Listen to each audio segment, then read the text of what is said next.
Welcome, everyone. Can you hear me okay? Is it on? No. All right. Hello. There we go. How's it going, everyone? Good? All right. Well, I'm really excited today for you all to hear Dave Donaldson. He's an author, speaker, and international humanitarian leader, and has helped tens of millions around the world receive needed aid through his role as CEO and co-founder of CityServe, which you all know is very near and dear to our heart here at GCU. He recently returned from Ukraine and has been helping to really mobilize churches, really to transform communities. And with that, please welcome Dave Donaldson.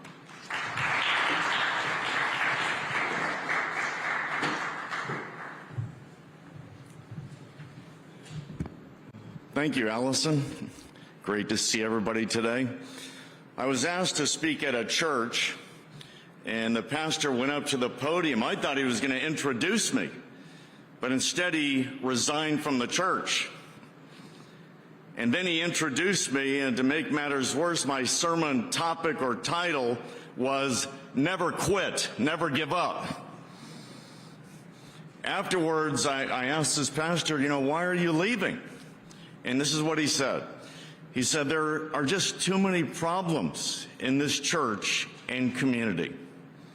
How many know those so-called problems are opportunities, right?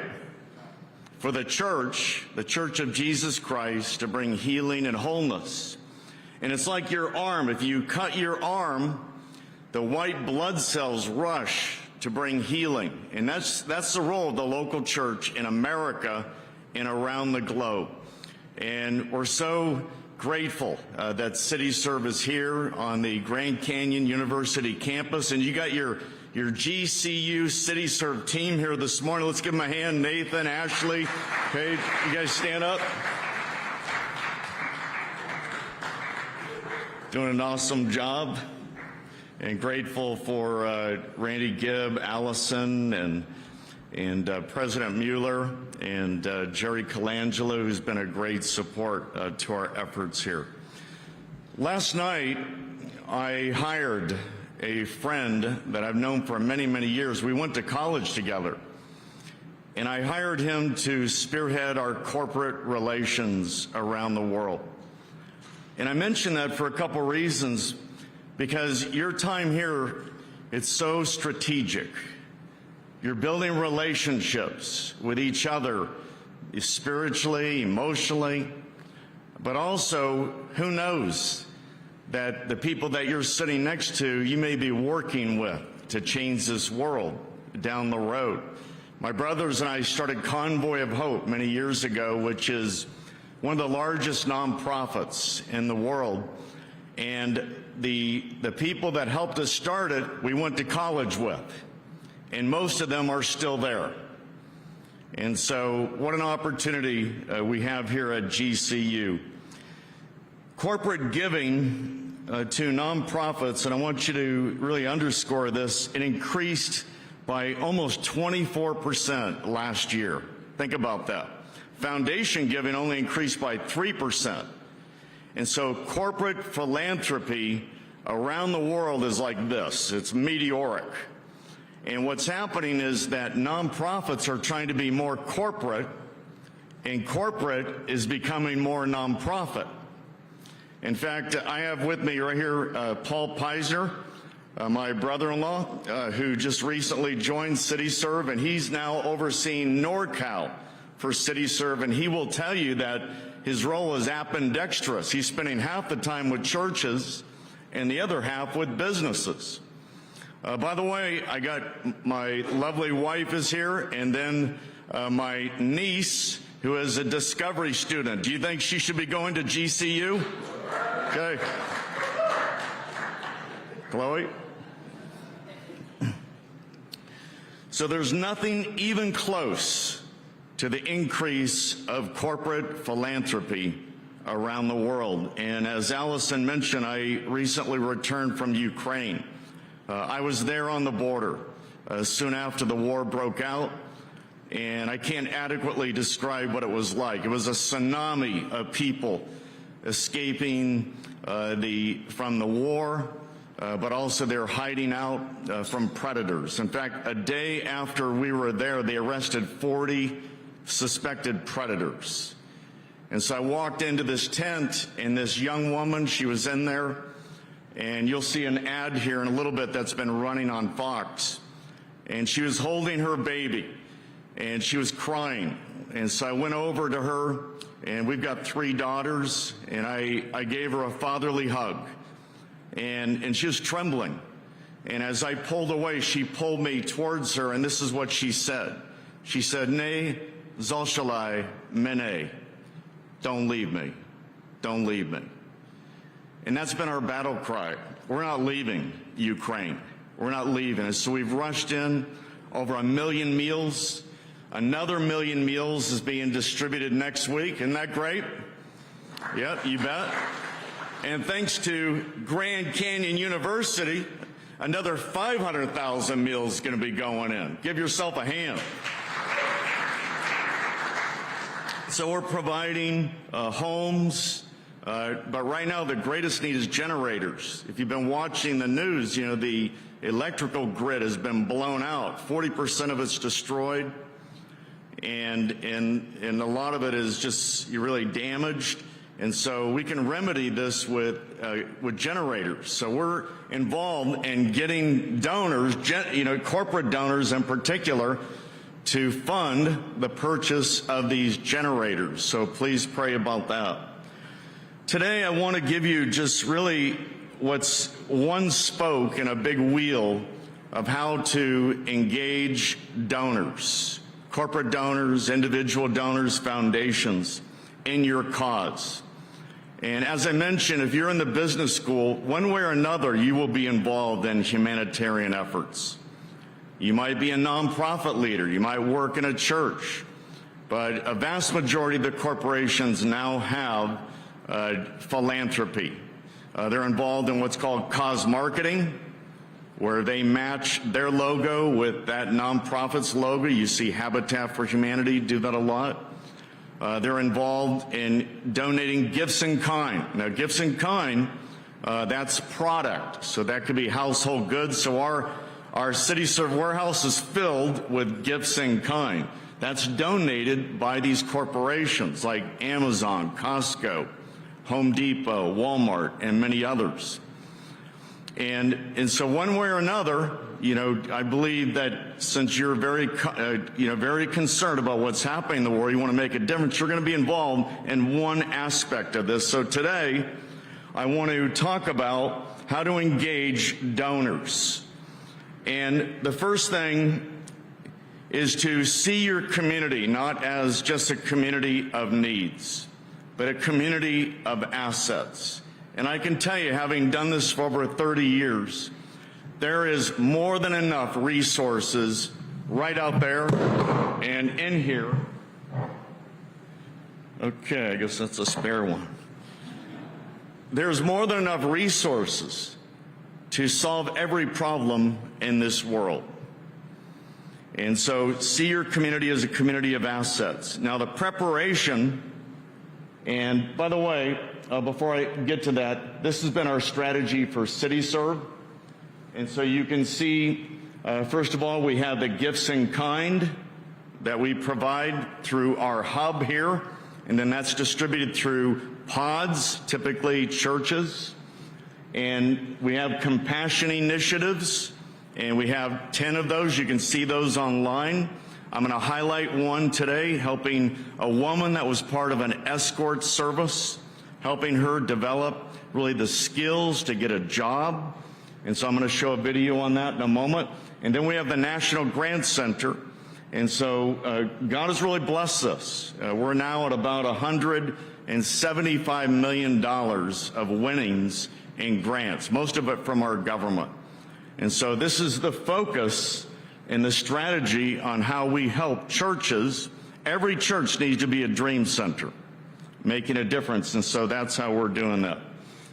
And I'm sure Nathan and Paige and Ashley, they can share with you more about that. Preparation. So if you are going to engage a partner, a donor, the first is prayer. George Mueller, who opened up 117 schools throughout Europe. He was famous for praying for the funds to come in. In fact, he never asked one person for money. He just prayed. And while praying, he documented thousands of times that while he was praying, that donor, that individual donor, businesses, felt prompted to give. And I can tell you, I've experienced that many times, including just yesterday in helping Ukraine. And I literally have a list of businesses and donors, and I'll pray for each of them. And so prayer. Second is people. And if you're going to get involved in any kind of humanitarian effort, and you're going to ask people to help, you're typically going to be either a gatherer or a getter. A gatherer is a person who sets the table, who puts on events, that sends out mailings, and helps kind of set the table. And then you have the getter, the person who does the ask. And I can tell you, in the nonprofit world, somebody that can do both of those is rare. Somebody that can do both of those, I'd like to see afterwards. Okay, we're going to hire you. Right, Nathan? Yeah. The other thing is positioning your cause or your nonprofit. And it's the difference between a brownie and a salad. A brownie, if this were a brownie, that brownie is what they would call faith saturated. So that would mean that you do not have the ability or the willingness to separate the evangelism and discipleship from your organization. And so many corporate foundations out there, they're not going to give to a brownie. They're not going to support evangelism and discipleship. But there are Christian givers. Take Hobby Lobby, just the owners of Hobby Lobby, great people. The Green family, they give to evangelism and discipleship. That's what they support, tens of millions of dollars every year. But conversely, you have like the Jets Foundation, which is supporting our efforts in Ukraine, the New York Jets Foundation. And so what we have communicated to them is that we're not asking them to support evangelism and discipleship. That's the carrot. But the cucumber, that's food for Ukraine. The lettuce, that's housing for Ukraine, and so forth. So it allows non-faith-based, non-sectarian entities to support your effort without compromising, in their mind compromising. But I want to go through what I call the 7 strategies, and maybe if I can come back sometime, I can talk about government, how government works with nonprofit. I worked in D.C. for 10 years and worked very closely with the White House and all the agencies on building that bridge, and I've written a book. You can get it on Amazon, how to do that. But I will say this about government. If you're going to go after government funds, Ronald Reagan, the former president, said if you get in bed with government, you will not get a good night's sleep. So keep one eye open. The founder of Salvation Army, William Booth, says the only problem with tainted money is it taint enough. And the fact is, it's God's money, right? And it's our tax dollars. But if we will not compete for that money will go to groups that do not share your moral biblical values.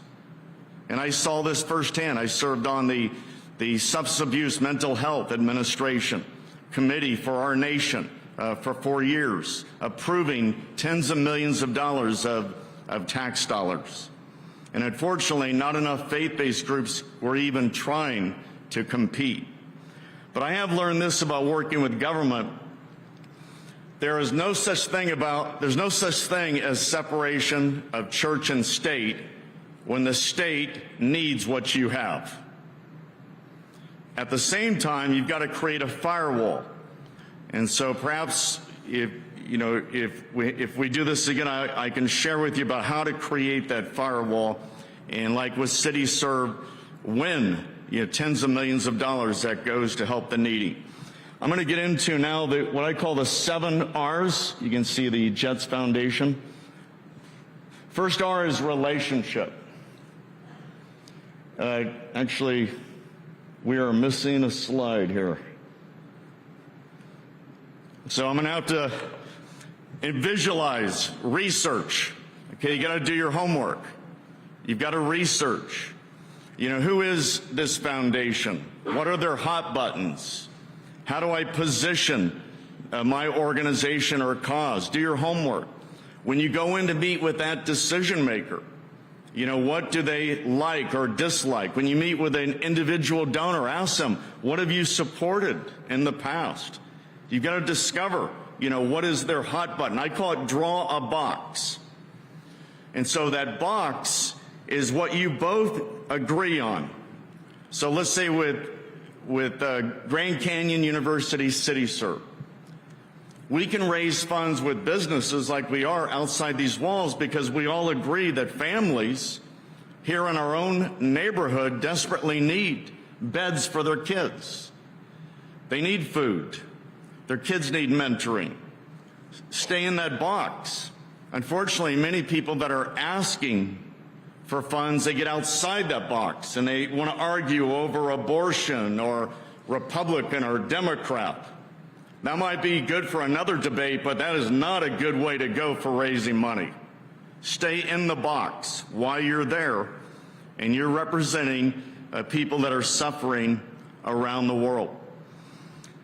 The other is that when you are working with professionals that are entrepreneurs and they've been successful, they don't want to see this, another handout. They want to see this. It's a partnership.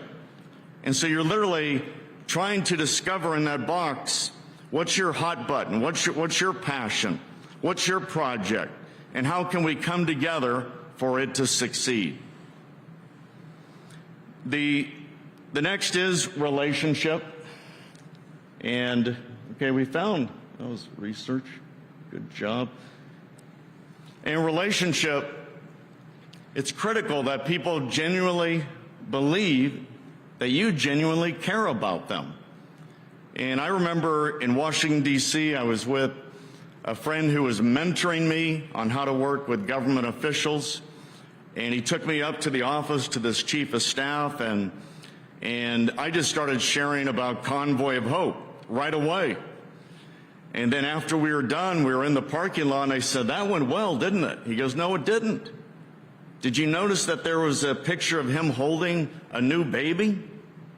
Do you realize that his grandfather died 2 days ago?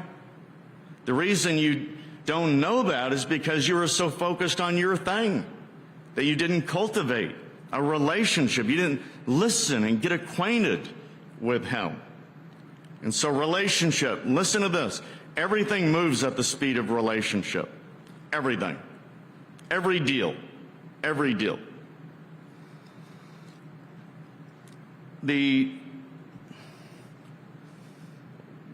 results. One of the reasons that nonprofits don't succeed at garnering funds is that they're so focused on what is feature and not benefit.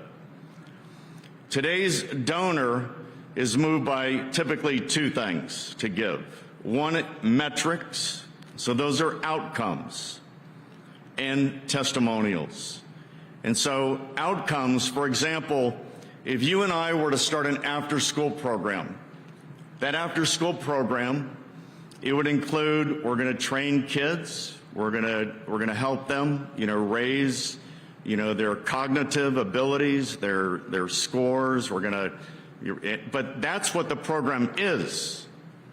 The donor today wants to know, as a result of that, what's going to happen to that kid. What are the benefits? What are the metrics? Can you give me examples of metrics? Metrics as a result of an after-school program, what a donor would look at. What would that be? Well, I mentioned one, their test scores are going to go up, right? How about class attendance? Maybe they don't have as many sick days. Maybe they're not getting in as many fights like I used to.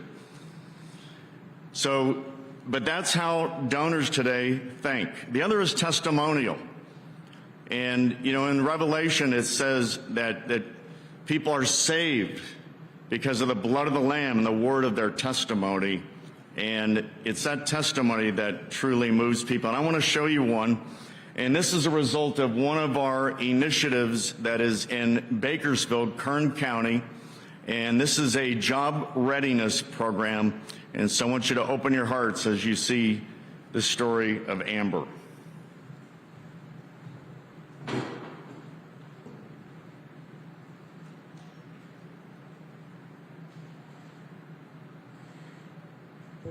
Well, it's not all that great. I've wasted a whole lot of my years just on things that didn't get me anywhere. I got into the adult dancing business. I just got into drugs and alcohol at a young age also, you know, through all the running away and partying, the party life, and being in the spotlight on stage with the career I chose. But I never could seem to get free from the drugs and alcohol. Many attempts, but never got free. When I got to the M Street Navigation Center, they have a little cafe in there, and they have these wonderful people that come and bring us coffee and donuts. And so I heard them talking about one of the graduations that had just happened and what it was and everything, and so I started asking right away. This program has meant so much to me because of the people in it, really. The teachers that we had in the classroom were phenomenal. They're just such great people, and it was like having a whole rally crowd cheering you on. And to this day, we're all, any graduate that graduates that place is able to still go and use the computers there and do whatever they need to do, and with the help of their team that's there. And God has done exceedingly abundantly above all I could ever ask or think. Well, I'm a mother of 5 boys, and my last 2 boys I lost to the system. I lost them when they were really little. Now they're 18 and 16, and God's told me that they're coming next, soon. I can't wait. They're coming for me. They could be looking for me right now. Mom's ready now.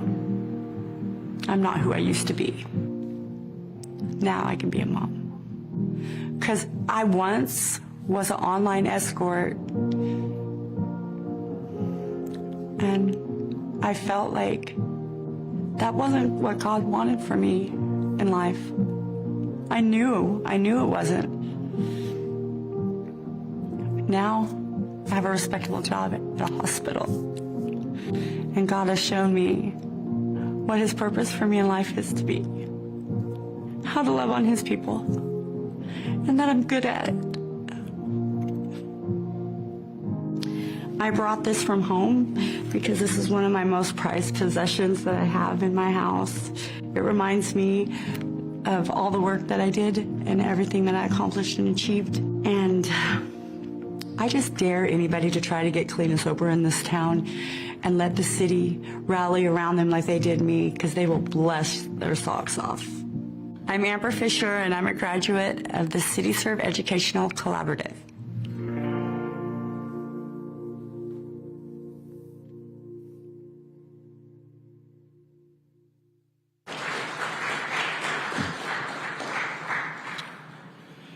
So that's an example of really a powerful testimony. I don't care how hard somebody's heart might be. This is penetrating.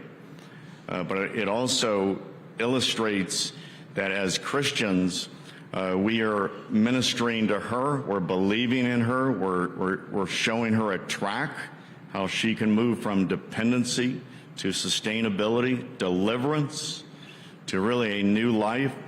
But also we got to be careful that we keep her, if possible, connected to her kids, because the kids are really, that's the motivation behind her, getting clean, getting free, set free. And my wife and I adopted a young lady at 16 out of foster care.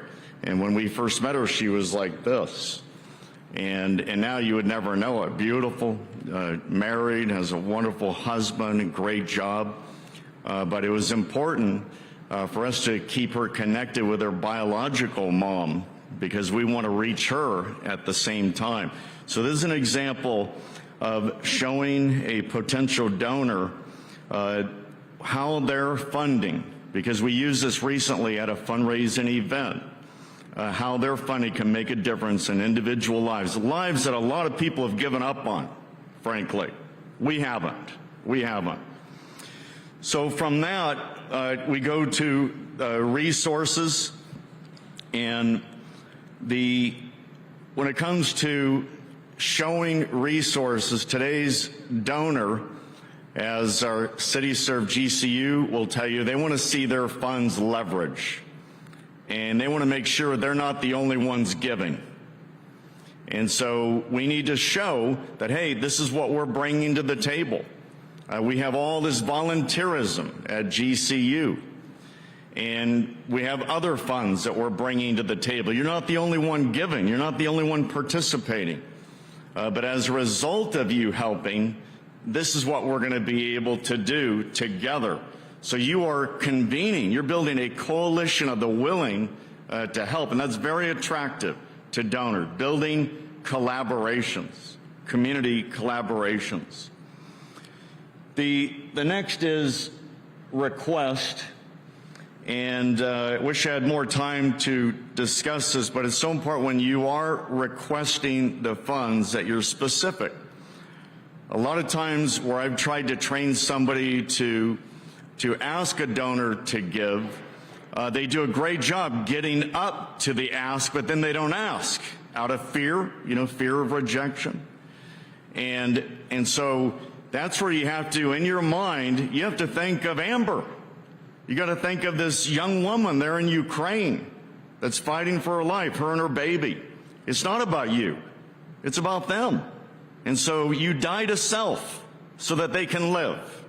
That's what you do. But I'm telling you, so many well-meaning followers of Christ that have great hearts don't do the ask. And that donor's waiting for that person to have the courage to ask. And I'll tell you, there are times where somebody has said, well, I'll give $25,000. And I will say to them, that is wonderful. Thank you so much for that. But I was thinking 50. I was thinking maybe, would you consider 50? Okay. So boldness, courage, right? And I want to show you now an example of how God can use the media, secular media. We met with our top donor, and they wanted to have a private meeting, and they said, we feel like CityServe is one of the best kept secrets, and that's not a compliment. And we want to help you get the word out about what you're doing in Ukraine and to help them through the winter. And so with this one donor, they designated their gift to help us share with the world about the need in Ukraine. This has been running on Fox. This will be seen by 120 million people. It runs to the end of the year. Soon after the war in Ukraine broke out, CityServe started rescuing women, children, and the elderly. And as winter approaches, they need our help more than ever. From your neighborhood to the nation, CityServe International is providing food, shelter, and transportation to millions through a vast network of churches. Help us serve the people of Ukraine this winter by donating now. Go to cityserve.us to give.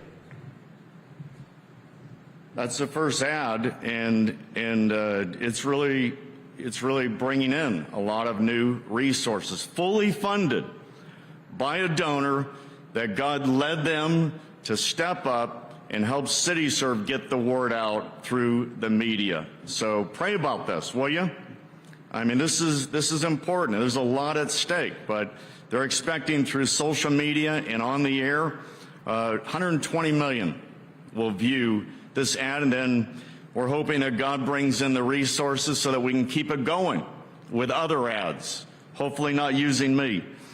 The other thing is, mistake that is made is that when you make the ask, don't keep talking. In sales, they call that talking beyond the sale, right? Or talking the customer out of the sale. Listen, listen, listen. It's okay for there to be this long, pregnant pause while they think about what they might want to do and while the Holy Spirit works on them. Sometimes they'll say, we're going to be praying about this and we'll get back to you. Oh, absolutely. I'll be praying with you. But it's okay to listen. Listen, listen, listen. Don't talk yourself out of the cell. Okay, replication. Did I go too far? There we go. The donors today are fatigued with causes. You know, I'm sure you are as well. In the mail, on TV, like this, you're getting bombarded with causes, with asks. Today's donors looking for models, proven, successful models. That doesn't mean that somebody may not step up to provide seed funds for your nonprofit. Somebody did that for CityServe, the same family that's funding these ads. But for the most part, it's people that want to see a model. There's a reason why Domino's, its logo, has the 1 dot and the 2. Why is that? Because that's their first 3 franchises. And that's typical with any kind of franchise. And you get beyond that first 3 successful franchises, and then you get the flywheel. It can start growing and going. It's the same way with nonprofit or a corporate foundation. You got a proven, successful model, and you're bringing that to that donor. And donors love this. They love the fact that you're growing, and they can see God's hand upon it in most cases. I call it living in the fog. Favor of God. Favor of God. And they want to help you remove the barriers to greater growth and impact.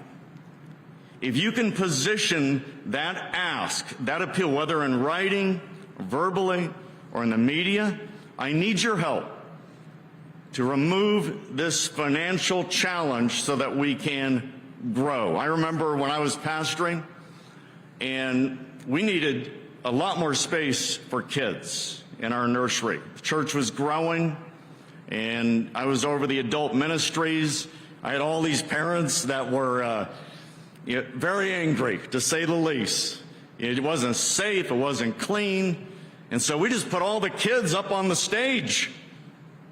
We said, we do not have enough room for all these beautiful kids. Please help us. We raised double what was needed. So that's an important piece right there. Okay, the last one is recognition. Another mistake that askers or requesters make is that, love me and leave me. I give you a donation and then I never hear from you again. That's why every time you have that meeting with that potential donor, you want to follow up immediately. Thank you so much for your time.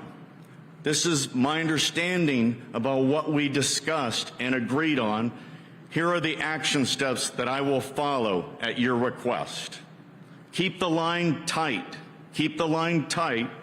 And it's like Jesus so many times with the 10 lepers, as it talks about in Luke. How many came back to say thanks? 1. I know there's another version in another gospel where 2 came back out of 12. not too good of odds. We got to be the most thankful people on the planet. And we return by saying thank you for that gift. As a result of that gift, this is what we've been able to do. And don't do another ask at that point. Sow the seeds. Sow, sow, sow.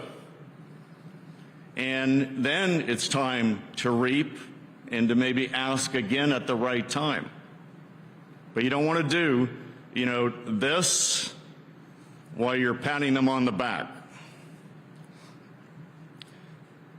I'm going to stop right there and just open it up for Q&A, and then I just have a closing story that I kind of encapsulates what I've tried to convey today. Yes.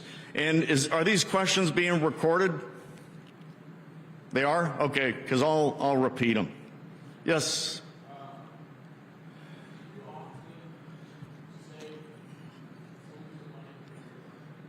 Won't you stand real loud? Yeah.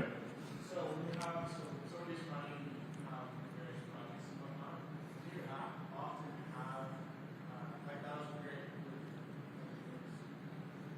great. Amber, yeah. You got a testimony, right? And then you go and show the donator, like, hey, this is what we did. This is testimony is what we're able to do that. You guys can do that. I know if I was donating, I saw that in front of me. Yeah, it's how we use that, I think, is the question, the story of Amber. What's great about that is, that can be used on TV, social media, at an event like we just did. But I'll tell you what, at an event, if she's willing to do it, after showing her story, and she comes out on the stage, look out. That's when you do the appeal. But again, you in advance, you lay all that out for her. You don't want her to feel like she's being used, manipulated, and it's got to be her decision. And we have a lady in Fresno that is going to be another testimonial like this. Her name's Melissa, and when we found Melissa, her kids were sleeping on the floor. And so through CityServe, we provided beds, and then we added other items. And what's amazing about this product over at our warehouse here is that food is great, but when food is consumed, it's gone. That bed, she said, every time I put my child down, I think about a God who cares and a church who cares. And so we're going to be sharing her story. But you can see there are many ways you can use that story. And it illustrates how this is not handouts as much as it's hand up to help people get on their feet. And the great news is that Melissa is now working at CityServe Fresno. That's a story. If people can't give to that, go buy another boat. Okay, other questions?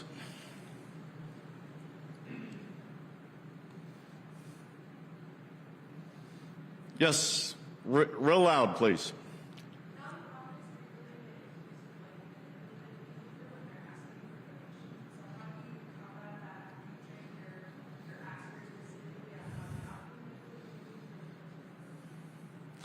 I love that question. I grew up poor. My dad was killed when I was 9, mother debilitated for life, and so I know what it's like to be a poster child for a nonprofit and to basically diminish,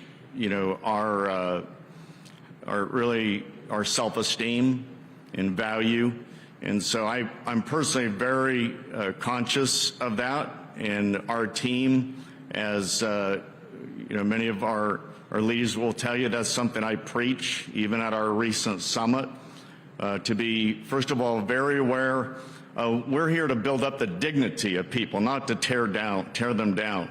And so that's why, as I mentioned with Amber, get her full permission. And so, like, even there in Ukraine, if we show a testimony, we ask for their permission to show it. And in most cases, they are delighted because they want, other Ukrainian families to get help as well. But I think it's a great question, and the people that are not asking that question concern me. But if you continually ask that question, about I'm not going to manipulate, I'm going to lift people's dignity, not tear it down, then, God will bless that. That's the bottom line. God will bless it. The opposite is true. If you're manipulative and you take shortcuts, and it's not really about people, it's about you building your brand, then at some point I've discovered over the years that you move outside God's favor and then his protection. Any other questions? Those are good. Yes, sir.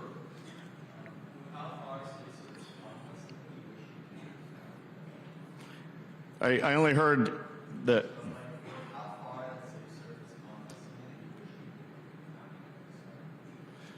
What would I want to do differently? Great. Well, I'm writing a book on that. And the title is If I Had Only Known This. So we would need a couple hours to address that question. Walt Disney was asked after 25 years, if you could do it over again, what would you do differently? And he laughed and he said, I don't want to do it over again. But Henry Ford said, I cannot afford the tuition of learning from my own mistakes. And so it doesn't matter how old you are, how long you've been doing it, to keep learning, keep growing.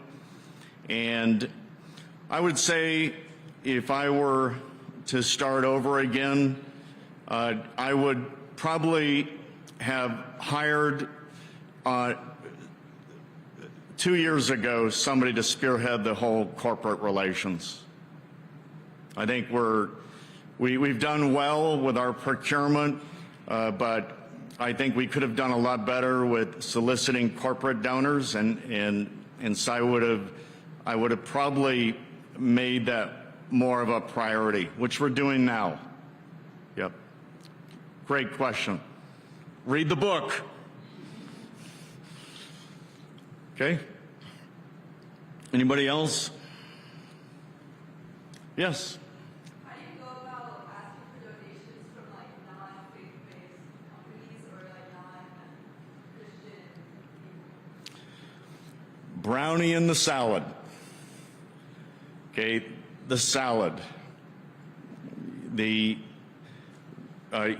make it very clear, we're not asking you to give to evangelism and discipleship, but we have these other needs and ways for you to give. Housing, help Amber. And so it's part of positioning it without hiding who you are. So we do not compromise that we are followers of Jesus, that we're a Christian organization. We're about strengthening and empowering the local church to fulfill its mission. But you and I can agree on what's inside this box. And you can trust us that we are going to honor how that money is going to be spent. We're not going to deflect it for evangelism and discipleship, but we're going to put it here. Well, we all know that if you help Amber with job readiness to get a job, then part of that journey with her as a Christian, she falls in love with Jesus, right?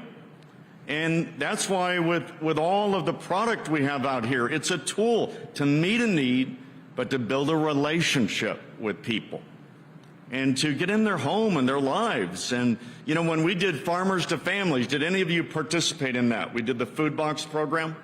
Okay. Great. Awesome. So we did that here with Shamrock Foods, great company, and during the pandemic. And with that, we distributed 17.3 million boxes. And one day, USDA called me and they said, "You're not doing it right." And I said, "What do you mean?" They said, "We are in a national emergency. People have to self-declare their need for that food." And I said, "You mean they have to roll down the window and tell us why they need the food? And they said, yes, that's the law. Well, we prayed for over 20 million people as a result of that law, because people wanted to share what they were going through, and they needed help. And I mean, so many asked for prayer, and then they asked for help beyond that. And so, you know, it's a tool to meeting needs, but more importantly, it's a way to build a relationship with people and to get involved in their lives. And tragically, too many of our churches are weekend productions instead of being a church, you know, 24/7, involved in the lives of their neighbors. That's why we call it From Your Neighborhoods to the Nations. And GCU, you've modeled that here in your neighborhoods, but now helping the Ukrainians with food. Great question. How about one more?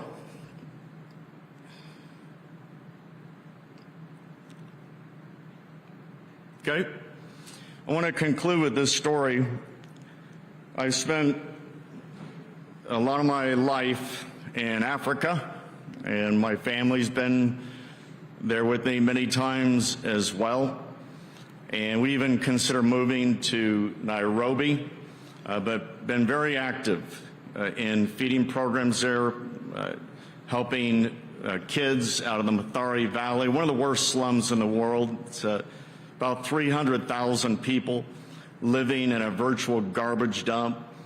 And what we worked with the churches there is to establish a Kenya Kids Home. So kids that are just coming out of the slums, they're not ready to go into a home. So we moved them into Kenya Kids Home. It's a larger home, has bunk beds, and we really work with the kids on replacing bad habits with good habits. And then from there, we move them into smaller group homes that are tied to local churches. And usually it's a couple from that church that become like their parents. And it's working. It's working. So this Kenya Kids Home, one day the director was walking out the front door and he found this little boy who was in a fetal position laying on the front step. And so he picked up the little boy. He didn't see anybody around, so somebody had just dropped him off. He walked him and laid him on the bunk bed. Well, on the bottom level of the bunk bed. Well, later that night he went to check on the boy, and the boy, instead of being on the bed, was on the ground because he had never slept in a bed before. And so with our organization and others, we were able to provide the food, the clothing, you know, the shelter, the love, and also, you know, discipleship. And so several months later, I returned with another group, and I saw this young boy, and I couldn't even recognize him. He looked so good. And this is what he asked. He said, "Is this what they call heaven?" That's our mission, is to help people, regardless of whether they're living in hell on this earth, to find heaven here, and most importantly, find heaven above. Thank you.